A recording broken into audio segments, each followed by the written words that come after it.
নেনি। Papua নিউগিনির দূরবর্তী পূর্বাঞ্চলে অবস্থিত কোকোদা এয়ারফিল্ড একসময় দ্বিতীয় বিশ্বযুদ্ধের গুরুত্বপূর্ণ সামরিক ঘাঁটি ছিল। আজ সেখানে দাঁড়িয়ে আছে ইতিহাসের নীরব সাক্ষী।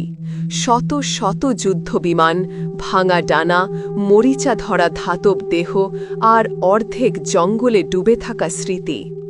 এই এলাকায় পাওয়া বিমানের বেশিরভাগই ১৯৪২ থেকে ১৯৪৫ সালের মধ্যে ব্যবহৃত হয়েছিল।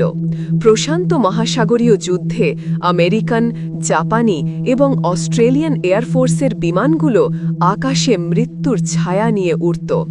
বোমারু বিমান B-17 flying fortress, B-25 Mitchell এবং ফাইটার বিমান P-38 লাইটনিং জিরো ফাইটার একসময় যুদ্ধের গতিপথ নির্ধারণ করত।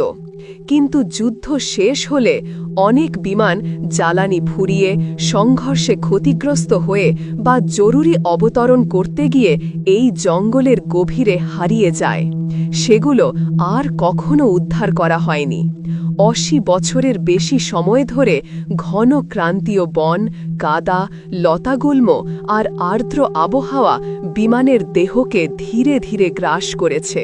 কোথাও গাছপালা বিমানের ভেতর দিয়ে বেরিয়ে গেছে, কোথাও বৃষ্টি আর সময়ের ক্ষয়ে পুরো কাঠামো ভেঙে পড়ছে।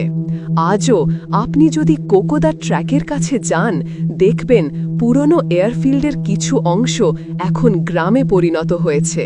শিশুরা সেখানে খেলছে, কৃষকেরা জমি চাষ করছে। কিন্তু একটু এগোলেই শুরু হবে এমন একটি জঙ্গল যেখানে প্রতিটি ধাপ আপনাকে নিয়ে যাবে যুদ্ধের অতীত স্মৃতির ভেতর।